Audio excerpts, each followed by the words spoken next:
The other main announcement is के बहुत सारे लोग कह रहे हैं कि कुछ रूल्स हमारे लिए अलग हैं, कुछ रूल्स आपके लिए अलग हैं.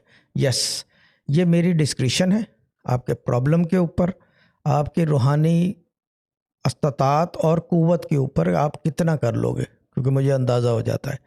एक है बेसिक, एक है स्टैंडर्ड, एक है एडवांस्ड. बेसिक जो है वो इजी है, वो एडवांस को पता है. तो ये ना हो कि ग्रुपों में कि जी मुझे बेसिक क्यों दिया, मुझे एडवांस क्यों दिया. क्योंकि आज मैं देख रहा था कि ग्रुप में कोई पूछ रहा था कि आप ये कर रहे हैं, मैं ये क्यों नहीं कर सकती, या मैं ये कर रही हूँ तो आप क्यों नहीं कर सकते. चीज़ ये, everyone is there with another problem, everyone has another spiritual problem, everyone has another worldly desire. हर आदमी के ऊपर डिपेंड करता है. तो you will have to bear with it. ये कोई वजह होती है. तीसरी चीज़,